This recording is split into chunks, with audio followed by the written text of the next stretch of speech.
perekrutan itu Pak. Bagaimana pelaksanaan perekrutan tenaga pendidik dan pendidikan di madrasah? Merekrut tenaga pendidik dan kependidikan. Jadi begini, kita selama ini memang kita hanya mengandalkan bank data yang ada di madrasah. Memang selama ini kita belum mengekspos kebutuhan. Kenapa? Karena dengan bank data itu saja sudah berlebih jumlah pelamar. Jadi sekarang ini ada buku data pelamar, baik itu tenaga pendidik maupun tenaga kependidikan, berbagai latar belakang pendidikan, mapel apa saja ada di situ, kemudian fakultas apa saja untuk tenaga kependidikan itu ada di situ. Nah, tinggal kemudian kita memilah dan memilih. Contoh, kami butuh guru BK, baru saja kan 2 orang, karena ada kekosongan, yang satu itu pindah, yang satu mengikuti suami, Trenggalek dan Abu, sehingga ada kekosongan. Kita rekap, buka saja bank datanya, kita tinggal ngeklik, waduh, jumlahnya sekian. Waktu itu insya Allah 5 atau 6, kami butuh 2, kan berarti kan surplus 4. Kita seleksi, adanya jumlah berlebih atau pas itu harus kita seleksi. Kalau berkurang kita yang menginformasikan. Nah, karena itu 6 insya Allah waktu itu kita undang semua, kita seleksi terbuka. Seleksinya menggunakan wawancara, bukan dalam bentuk tulis tidak. Jadi wawancara itu melibatkan banyak orang. Jadi semua wakafah, KTU, kemudian mapel apa? Kalau itu mapel BK, berarti orang BK kita libatkan. Tentu ini yang aplikatif, yang mengerti betul tentang pekerjaan yang ada di madrasah ini, mereka kita libatkan. Ini yang aktif. Kemudian yang normatifnya itu adalah para wakaf. Jadi bagaimana menyangkut tentang pandangan yang bersangkutan tentang madrasah, minatnya apa, kemudian disampaikan. Nanti tidak seimbang dengan tenaga dan upah yang diterima, dan macam-macam itu disampaikan. Yang kedua, diseleksi oleh orang yang berkompeten terkait dengan hukumnya. Kalau orang Islam ya tentu harus bisa melaksanakan. Bagaimana ngajinya, guru di madrasah kalau nggak bisa ngaji ya nggak mungkin, harus bisa ngaji. Ya, paling tidak Al-Quran itu bisa baca. Kalau Al-Qurannya bisa membaca, berarti sholatnya masih benar. Kalau sholatnya Al-Qurannya nggak bisa membaca, bagaimana bisa benar sholatnya? Padahal sholat itu adalah kita mengambil hanya yang dari Al-Quran, baca surat-surat pendek kan dari Al-Quran. Bagaimana bisa benar kalau Qurannya orang Islam? Kalau tidak bisa baca bagaimana? Ya kita masih ada pilihan, ya kita milih mereka yang bisa baca. Kalau yang nggak bisa baca ya kita kemudian kan, karena masih ada yang bisa baca. Kecuali kalau sudah ada lagi pilihan, ya kalau tidak ada lagi pilihan kita menginformasikan ke masyarakat. Ketika sudah ada lagi ya Pak, jadi selama itu ada, ya tentu kita milih yang bisa baca. Guru madrasah apa malah guru madrasah nggak sholat di jangan. Ini yang dari kemudian kita nanti kita informasikan, kita musyawarah lagi.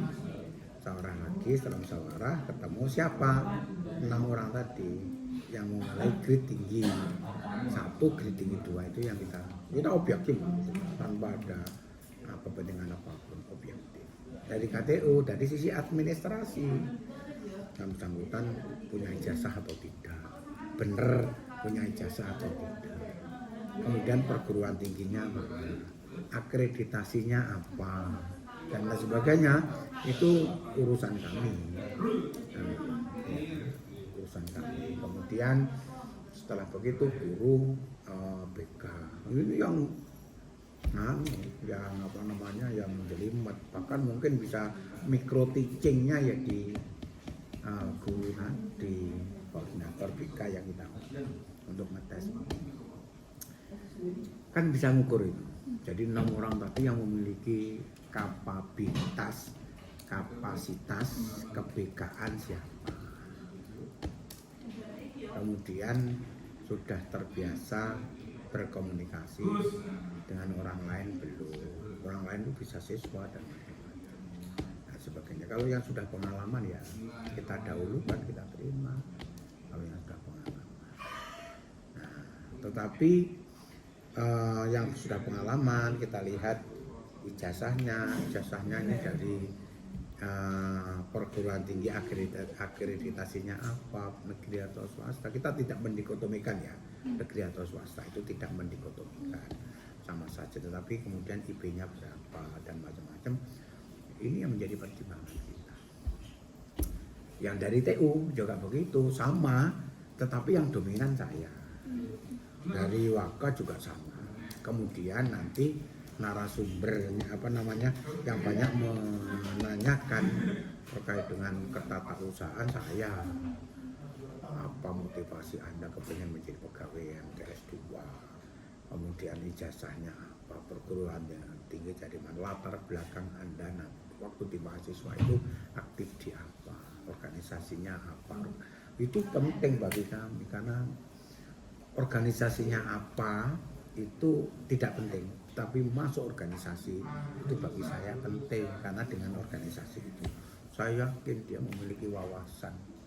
Karena bagi kami organisasi dan kuliah itu ibarat satu keping mata uang.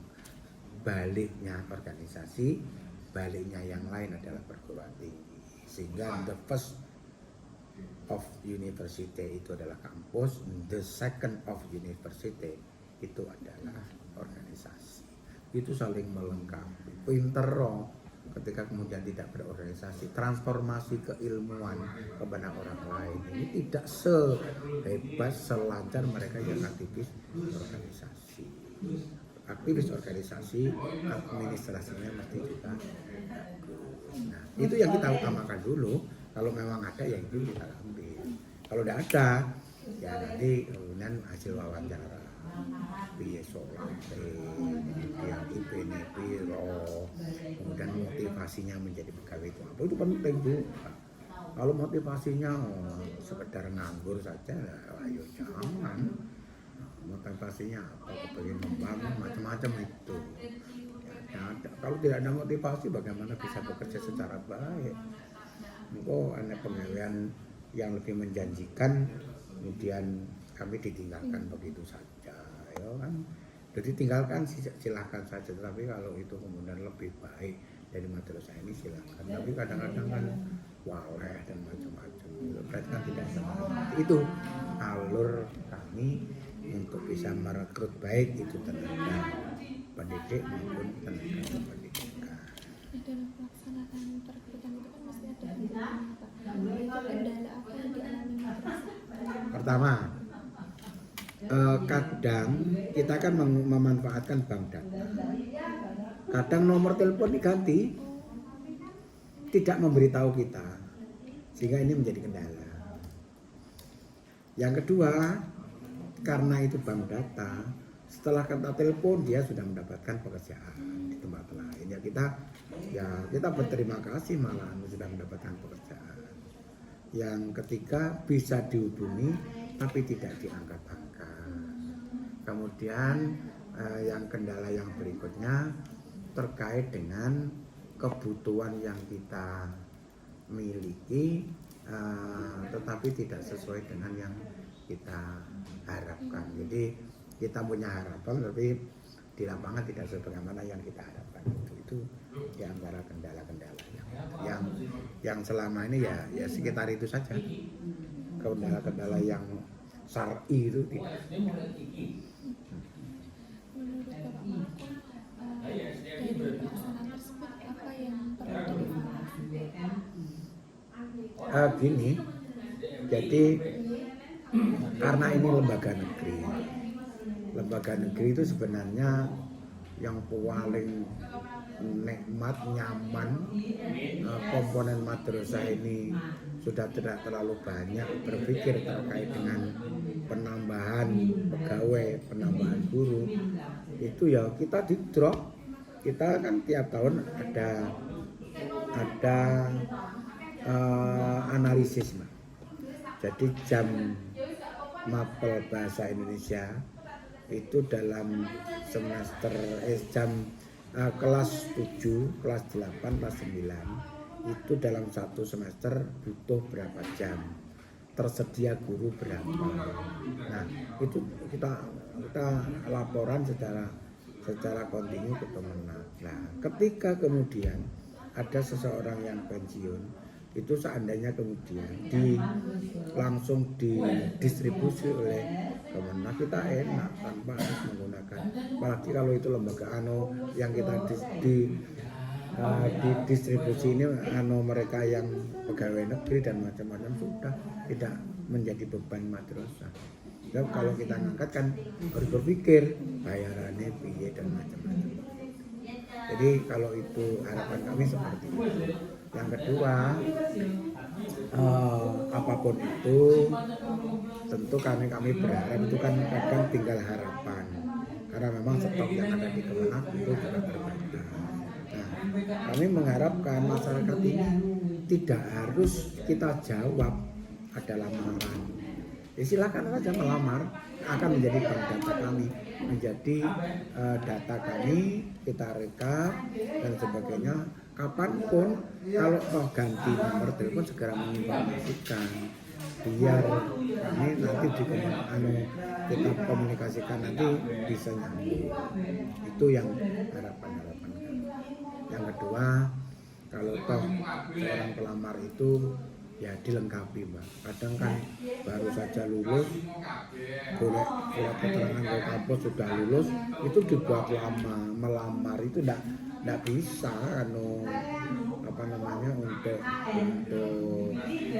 untuk kita jadikan, karena bunyinya itu ijazahnya apa, bukan surat keterangannya apa. Ya, ijazah itu harus dilampirkan.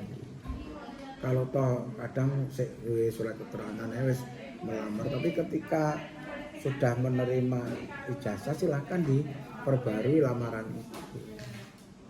Dan surat keterangan ini yang ijazah, tentunya kami pilih yang punya ijazah. Ya nek keterangan ijazah betul lah orang. Nah, yang kami pilih yang punya ijazah. Nah, supaya sampean juga punya kompetisi sama sampean. Ketika surat keterangan itu sudah tergantikan dengan ijazah, silakan diperbarui lamaran. Seperti itu.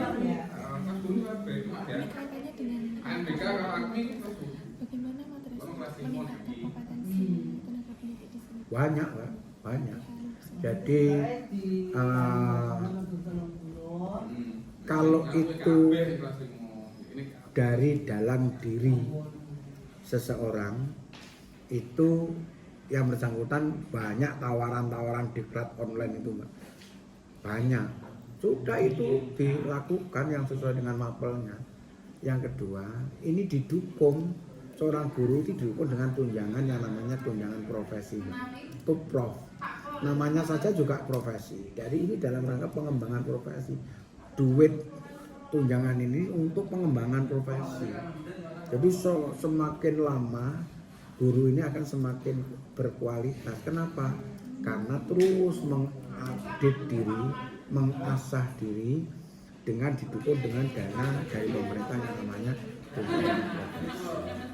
Jadi semakin guru itu semakin usia, semakin waktu akan semakin berkualitas, karena memang tadi ada fasilitas untuk pengembangan. Ini yang dari pribadi, dari pemerintah ada secara periodik itu ada yang namanya diklat profesi, diklat mapel 2 minggu, 1 bulan bulan itu di situ itu. Yang ketiga namanya musyawarah guru MG MP mata pelajaran.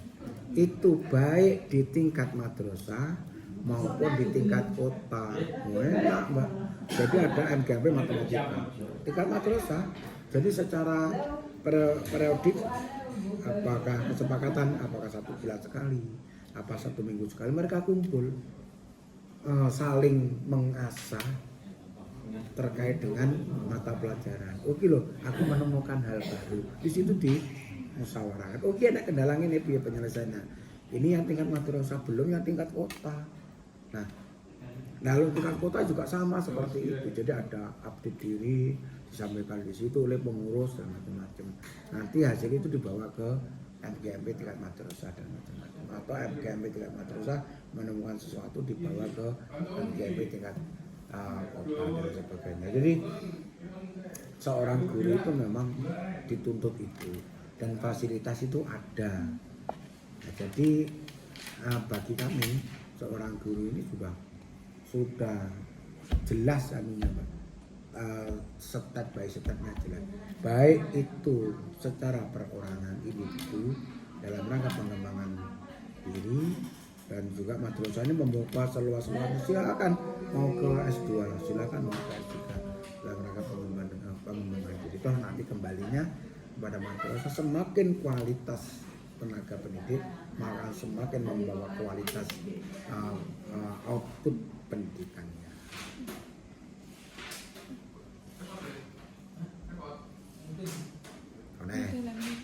Dalam pelatihan atau yang diberikan madrasah untuk meningkatkan kompetensi itu, apa ada kendala itu baik dari madrasahnya sendiri atau dari pihak gurunya itu sendiri?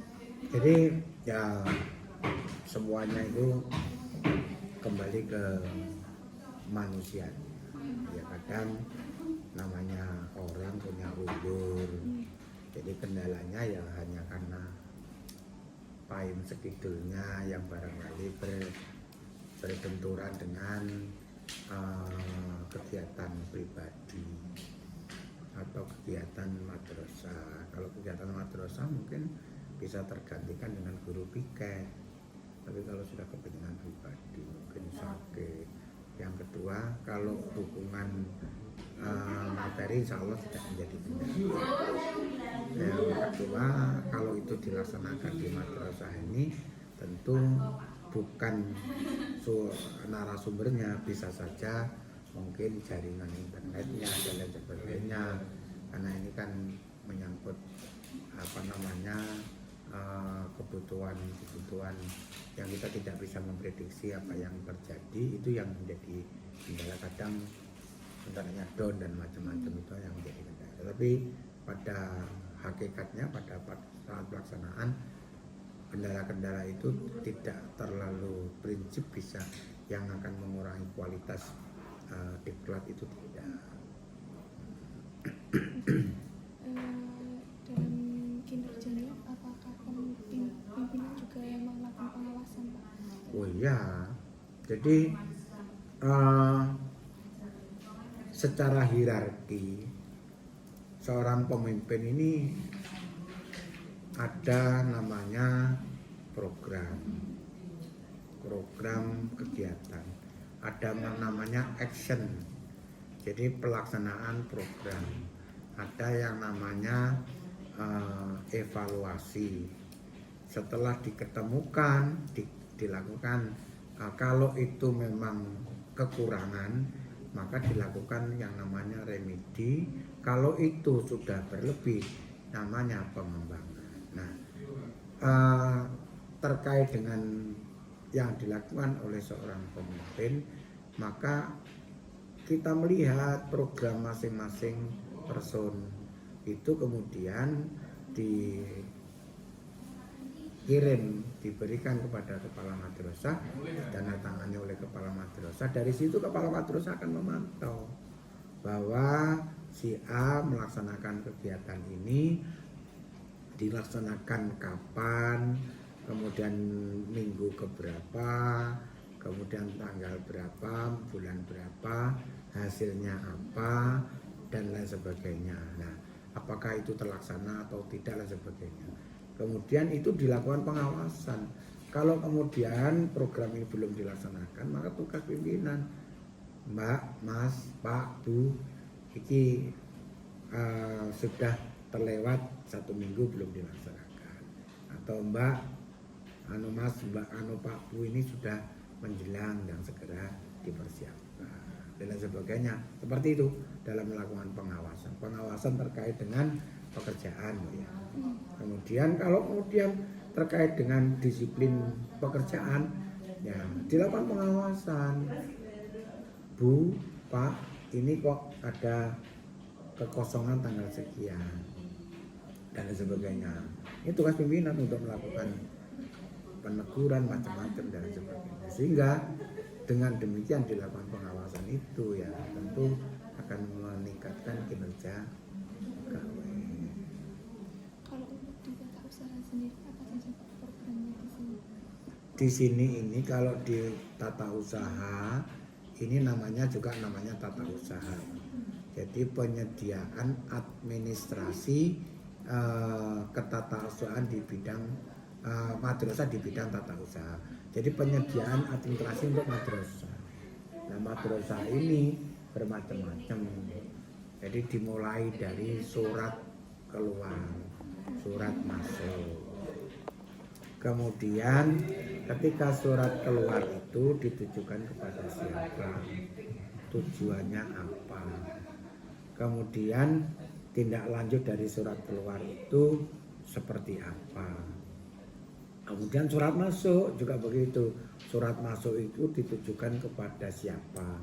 Apakah kepala madrasah atau kepada guru atau pegawai atau dan sebagainya. Tujuannya apa dan sebagainya. Kemudian diinventarisir dalam bentuk buku induk keluar, buku induk masuk. Kemudian setelah begitu ini dalam satu persuratan. Kedua terkait dengan namanya kesiswaan. Ada petugas yang menangani kesiswaan, ada yang petugas yang menangani kurikulum, ada petugas yang menangani kehumasan, ada yang petugas yang menangani kesarprasan, ada petugas yang menangani aplikasi-aplikasi macam-macam, emis, simpatika, keuangan, kemudian barang milik negara, kemudian yang bertanggung jawab di bidang perstempelan, kemudian yang bertugas mendistribusi dan mengambil surat, ada petugas yang menangani kebersihan, petugas yang menangani keamanan, petugas yang menangani jaringan listrik, jaringan internet, driver dan macam-macam itu. Jadi ibaratnya sebuah rumah tangga dari mulai tidur sampai tidur kembali itu ada petugasnya sendiri. Nah, dengan berbagai program tersebut dari TU apa Pak yang menjadi hambatan dalam bekerja? Hambatannya ya manusia. Jadi SDM-nya tidak merata tingkat kemampuannya. Nah, ini yang kemudian menjadi kendala. Pendidikannya juga tidak merata. Ada yang S1, ada yang SLTA, bahkan mungkin ada yang SD. Nah, ini di dalam mentransformasi informasi itu kan kendalanya di situ. Yang kedua terkait dengan tenaga di madrasah ini banyak hanya dari non pegawai negeri sipil. Yang pegawai negeri jumlah 17 itu, yang pegawai negeri sipil hanya 6, selebihnya non PNS. Ini kan juga menjadi kendala bagi madrasah. Seandainya kemudian mereka bisa diangkat semua, kita bisa memaksimalkan peran mereka. Karena ini non pegawai negeri sipil itu kan ya ada batasan-batasan kewenangan yang bisa dilakukan oleh mereka. Karena seorang non pegawai negeri sipil itu menjadi KTU kan tidak boleh, menjadi pembuat daftar haji juga tidak boleh, jadi bendahara juga tidak boleh, karena memang jabatan-jabatan ini harus diemban oleh mereka yang pegawai negeri sipil.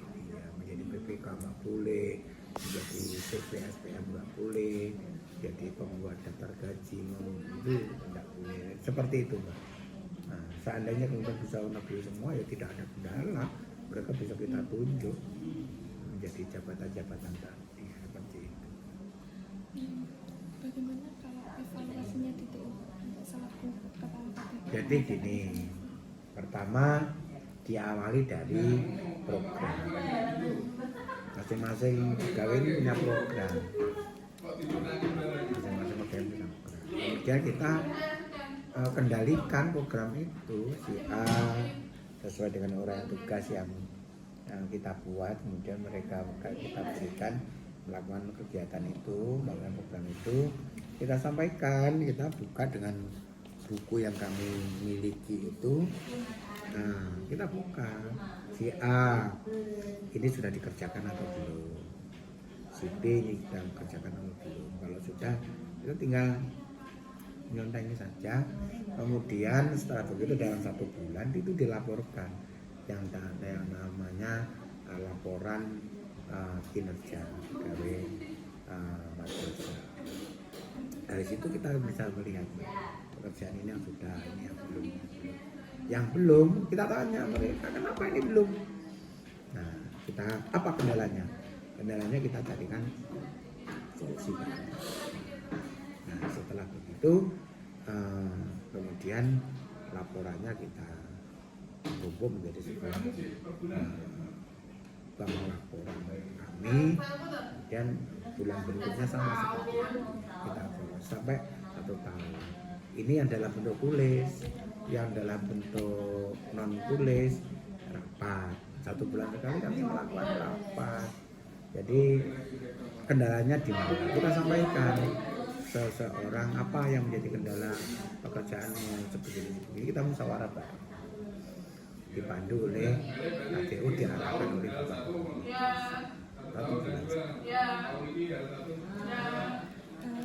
Budaya seperti apa Bapak yang ingin diterapkan untuk pegawai? Budayanya adalah budaya kerja, budaya disiplin, budaya kerja, budaya yang tidak harus diperintah pekerjaan selesai. Budaya disiplin, jadi budaya kerja itu yang kita harapkan. Kemudian budaya pelayanan, karena jargon di MTS ini adalah pantang pekerjaan, pantang tolak tugas, pantang pekerjaan tidak selesai, selama bisa dipermudah kemana apa dipersulit. Ya, ini yang menjadi jargon ya. Pantang tolak tugas, tugas apa saja kerjaan. Pantang pekerjaan tidak selesai, selama bisa permudah kenapa dipersulit. Ini layanan, ini jargon. Ini yang harus diimplementasikan dalam bentuk pekerjaan. Kok aneh orang tanya pekerjaan begini, atau tanya ini bagaimana, kemudian jawabannya wah saya tidak tahu, atau wah ini urusannya mereka, tidak boleh. Oh nggih itu kalau tidak tahu tanya sebelahnya, Mbak iki ini, Mas iki ini piye. Harus begitu. Ini layanan. Lagi. Ya itu saja. Oke.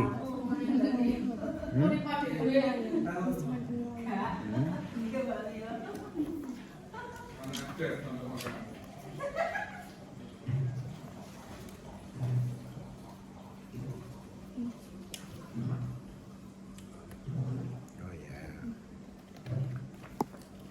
Pergi tak?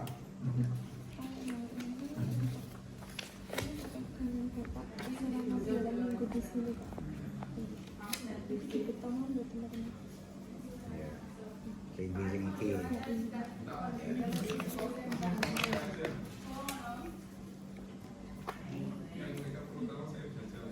Ini pegangan saya. Jadi ini tuh nilainya per minggu 8 minggu. Ini tidak sama minta nanti. Kalau sudah selesai Pak ini bisa diisi